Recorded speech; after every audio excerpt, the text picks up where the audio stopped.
Pag may mag-report sa akin dito na may mga bodyguard si Mayor na civilian na may dadalang long firearms o kahit short firearms, basta civilian, hulihin mo. Ikaw, naniwala ka? Hippie ka? Naniwala ka ganon? Pinahawak lang? Ha? Di ba, baril ko, asawa ko? Ha? Baril ko, asawa ko. Yung palusot na yan kasi magsi-CR lang. Kaya pinabitbit muna sa kasamahan. That is bullshit. I'm sorry for the word. That is kalokohan. Right. Kasi po sir, natatakot po kami sir. Kasi mismo sa munisipyo po namin sir, nagdadala po sila ng mga long firearms sir. Actually may mga pictures po kami. Alam po namin na unregistered firearms po yun sir. Kasi may mga kaibigan naman tayong tumutulong sa atin na alam po nila, yung mga registered firearms po ni Mayor Brian Chan is puro mga pistol.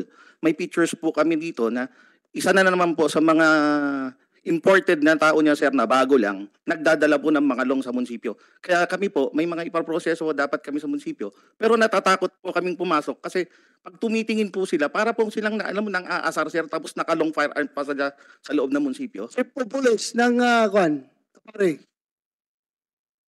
kaya mo bang restorin yung mga tao ni Mayor na may dala-dala mga baril, long firearms na mga civilian? Kaya mo? Be sure. Arestuhin mo, ha? Ha? Pag may mag-report sa akin dito na may mga bodyguard si Mayor na civilian na may dadala long firearms o kahit short firearms, basta civilian, hulihin mo. Mayor, pag bodyguard ka, yung police lang na binigay sa'yo para hindi Sir, ka ma-charge ng private army. yung nagdadala po ng long firearms, sir, police po yun, sir. Yan, police yan. May long firearm. Sino yan? Kilala mo yung Mayor? One of your bodyguards. Sino yan? Yan. Sino yung bodyguard mo na yan? Opisina mo ba yan, Mayor? City Hall mo, munisipyo mo ba yan?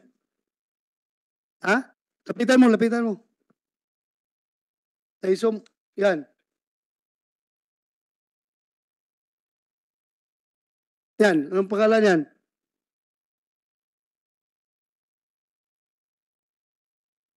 Dito na. Dito, Mayor. Yan yun. Yan.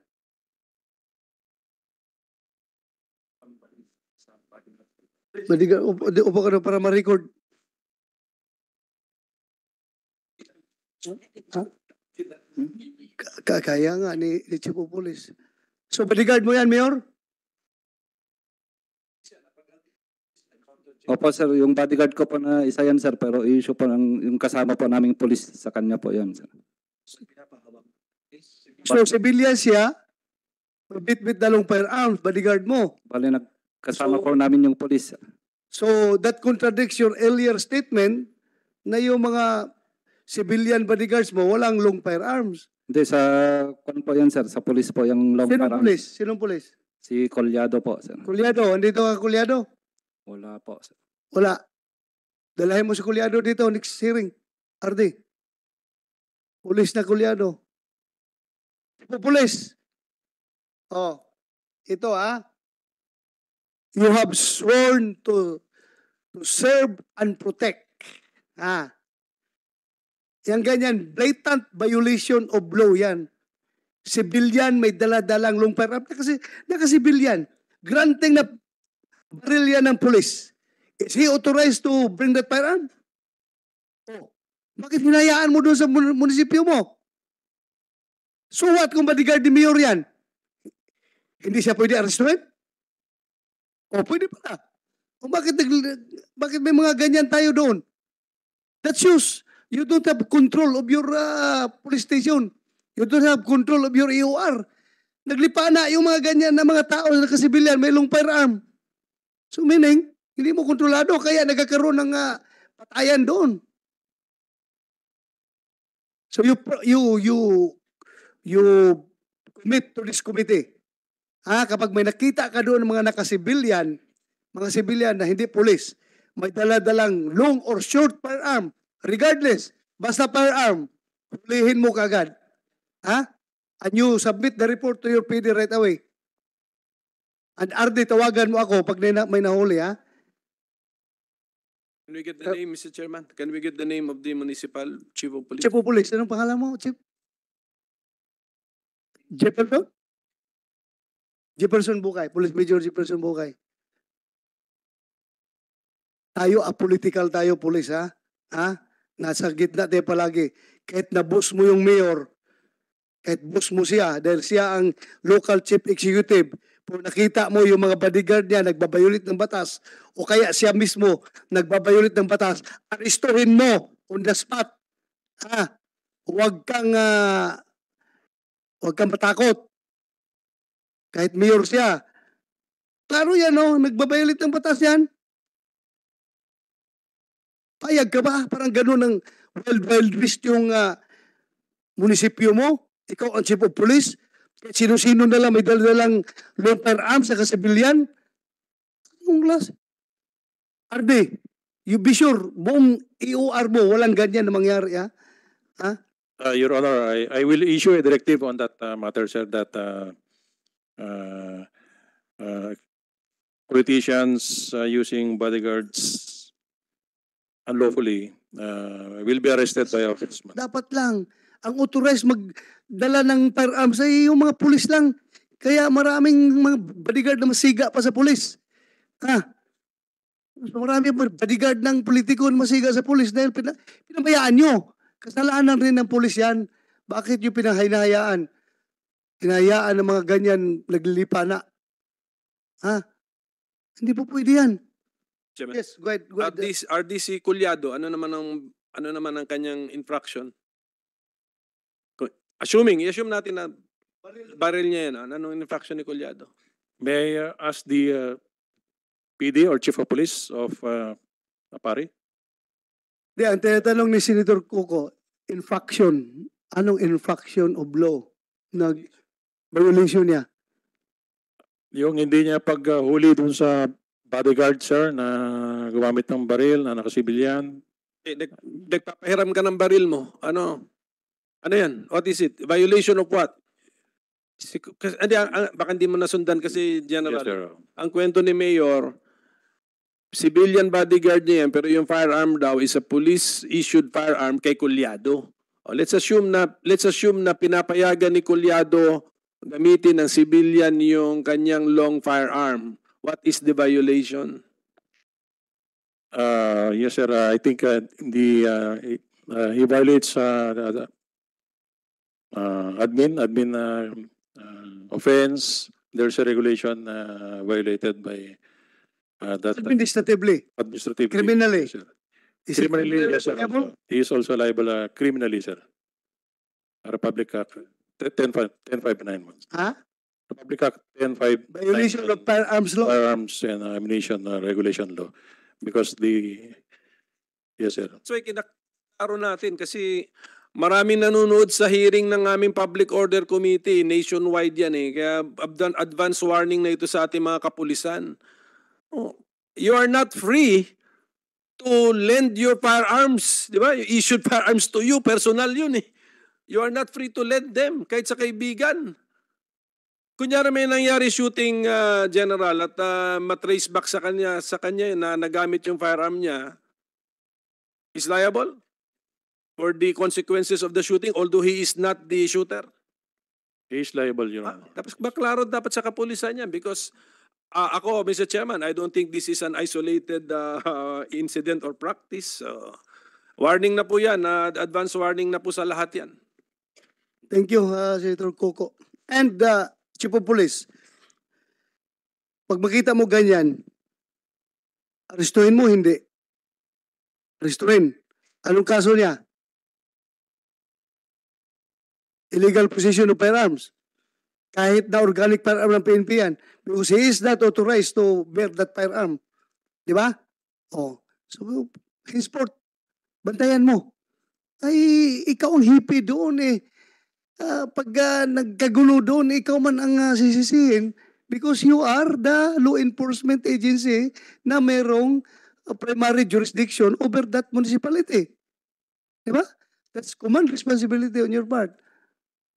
So in sport, tingnan nyo, lahat ng units nyo, sabihan nyo mga chief of police, Pag may nakita kayong mga mayor ninyo na merong daladalang armas, mga bodyguard, na may daladalang armas, arestuhin nyo. Ang pwedeng bodyguard ng mga mayor, yung mga organic lang na police, hindi yung mga civilian nagdalang armas. Dahil very dangerous yan, alam nyo? Very dangerous yan.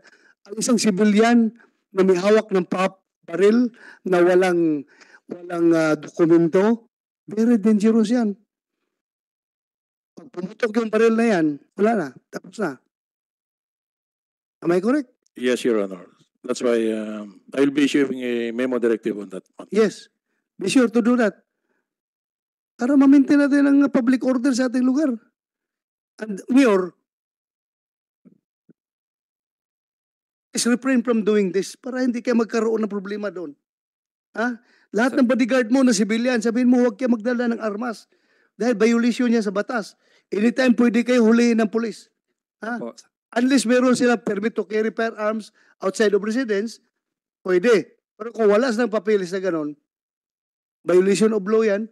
Kaya, stick to your legal bodyguards na provided by PNP. Mayor? Yes, sir. Yeah, I'm just reminding you para we have to maintain public order. That is a sign of public disorder eh. Nakita ka ng civilian na naka-civilian tapos may dala ng long firearm? Yes, Ano right. naman civilian po yan? Civilian, bodyguard ni Mayor. Okay, may PTC, mayroon bang PTC siya para sa baril? Nagamit. Dapat kasuhan yung police. Kaya nga pinapareport natin dito next hearing. Oo. Sigurado yung police dito na bayaran. And anong hawak na dokumento, Mayor, anong hawak na dokumento itong tao ninyo na siya ay, bukod sa, of course, yung baril sa police. So ito ba'y naka-MO? Binigyan ng MO ng police para mabitbit niya yung baril na yan, Mayor, sir? Sir, hindi ko po nakita yan na dala niya po noon, sir. Imposible. Nagsasabay lang po sila siguro na concert, na umakyat po. Munisipyo yan, di ba? Opo, sir. Mayor, munisipyo. Opo, sir. Oh. Siyempre, Mayor, Nasa labas po kasi sila, sir. Nasa doesn't labas po matter. ng office po. alam mo naman yung mga tao nakapaligid sa iyo kung ano mga armas dala, dapat alam mo yun, you should know. Opo, sir. Di ba? So in this case, hindi naman siguro magbibigay ang chief of, sino po nagbigay? Chief of police? Issue po doon sa police po na naka-secure. Kaya nga po, I will not believe na yung police magpapahiram ng baril ng PNP sa bodyguard mo kung walang blessing from you, kung walang tawag from you, kung walang request from you. Kasi why would a policeman, an ordinary policeman or even a chief of police would grant him the privilege of carrying a long firearm which is a property of the PNP kung siya mismo lang nagde-decide? Ito ay may blessing sa inyo po, Mayor, sir. Hindi po, sir. Hindi ko po alam yun, sir. Sir, hindi maniniwala ako, again, many times na ako nakakahalata rito, na may mga tahasang pagsisinungaling, in my opinion, na ang isang pulis, anong rango ng pulis nagbigay ng baril? SPO3. Ano pong katungkulan ng SPO3?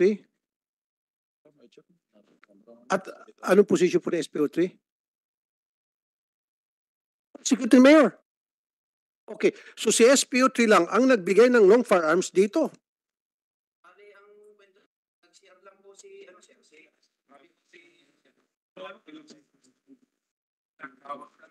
Maski na.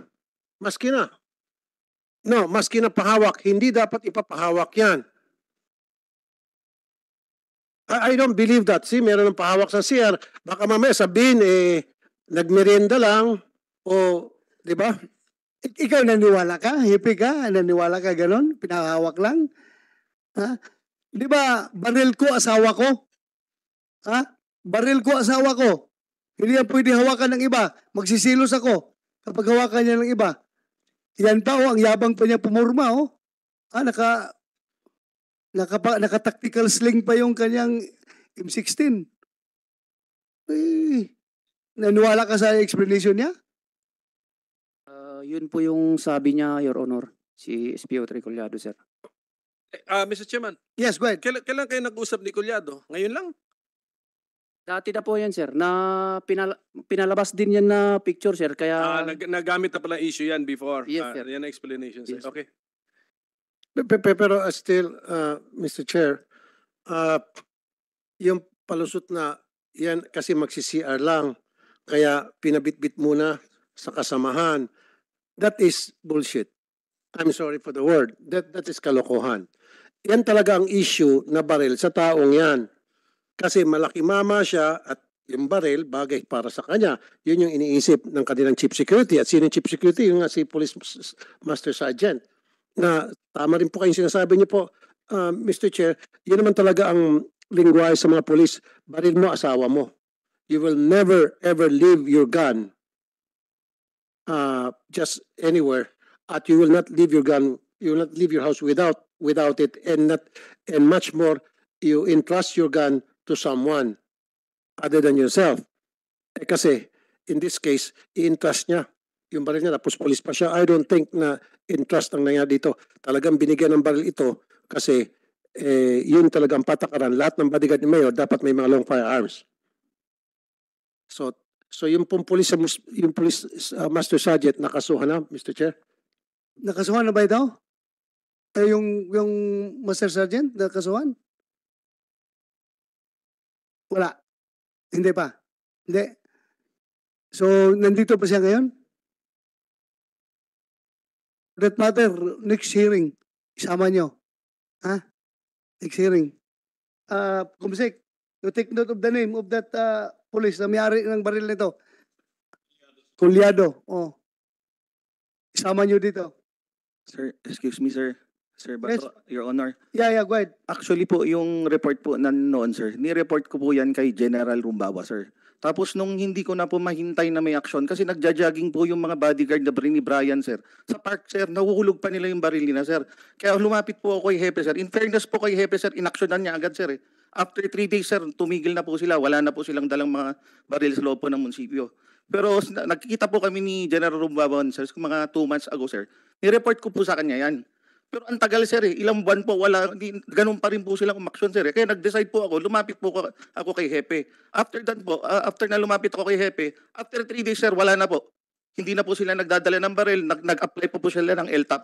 At least, no, alam mo, yung action ni Hepe, action na rin yun ng boss niya, na RD. Kanya chain of command yan eh. Alam nga naman si RD pa mismo ang pupunta doon para disarmahan yung mga bodyguard ni Mayor. Tawagan lang yung Chief of Police, ikaw na bahala dyan. So, do not take offense kay General Rumbawa na hindi niya na-action agad. At least yung Hepe, yan na rin ang action na ng RD.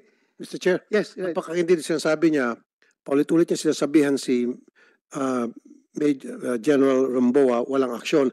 Pero nung magsabi siya rito kay Major, saka pala nagkakaroon ng aksyon. Okay, let's hear from General Rumbawa. Bakit Sir, actually, walang action? I admit that I met Mr. Roel Alameda in Santa Ana, Cagayan. That was about more than 2 months ago. And he also sent me the photograph of that guy carrying the firearm.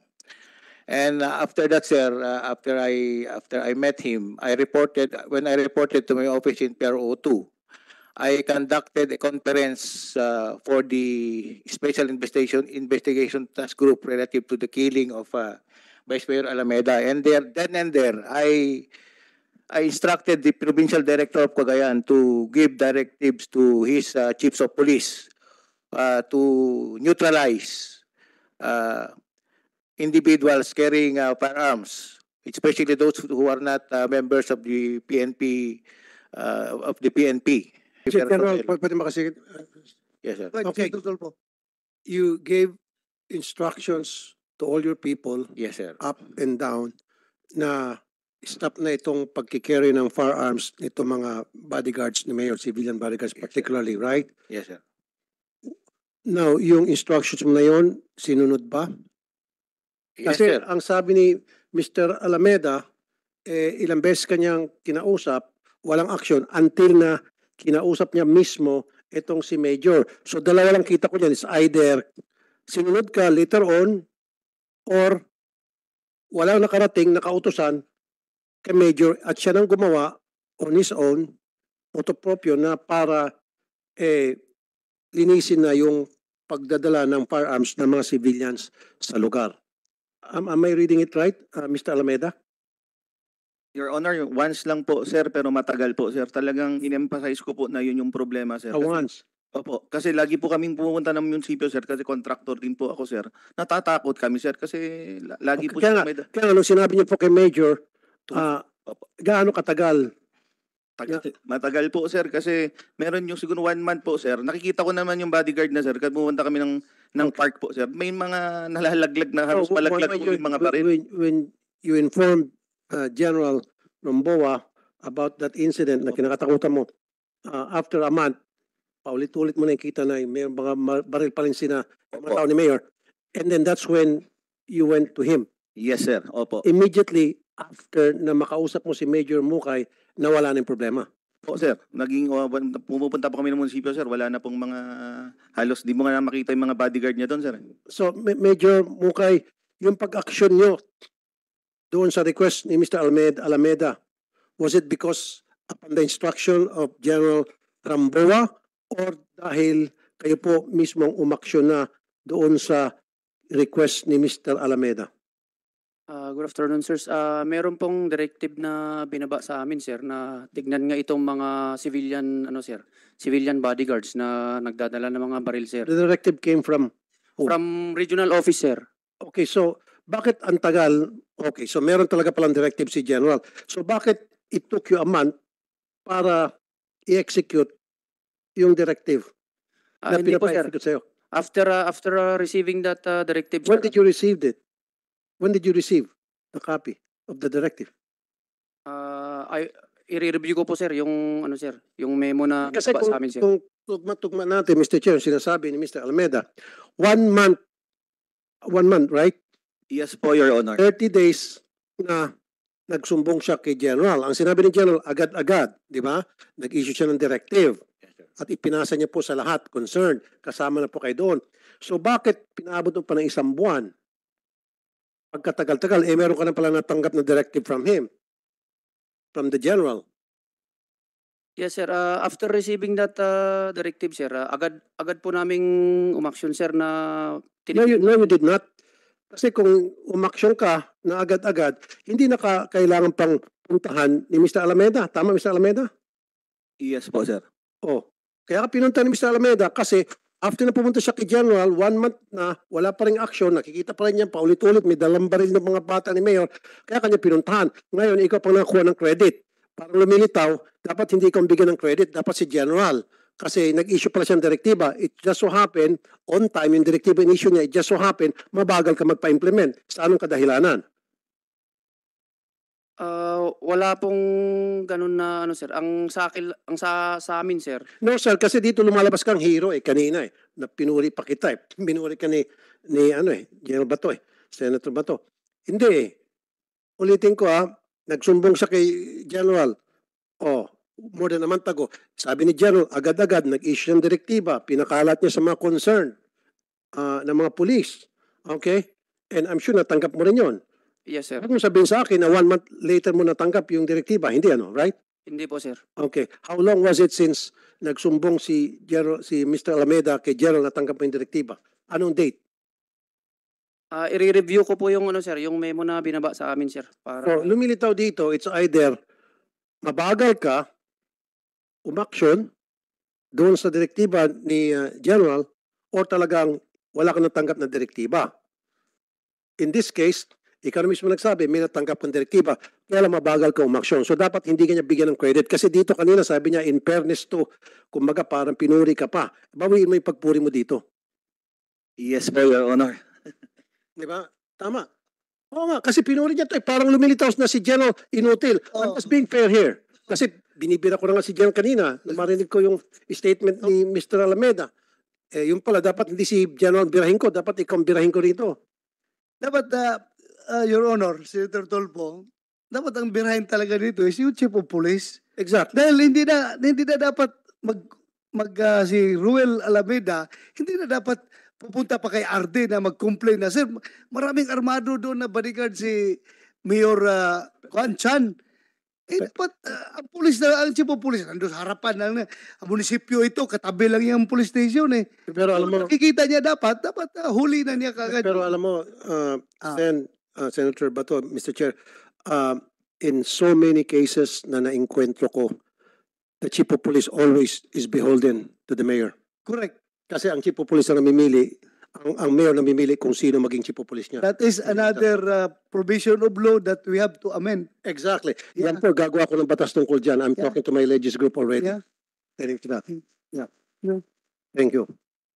Maraming beses nagagamit din po sa eleksyon ang mga pulis natin, na mga mayor. Nakita mo kung gaano kalakas pumalakbak ang mga pulis? Ha? Kasi for the longest time, yan ang palaging complaint nila talaga eh. Correct. Yung mga magagaling na opisyal, dahil walang kunik kay mayor, walang kunik kay gobernador, hindi makapwisto.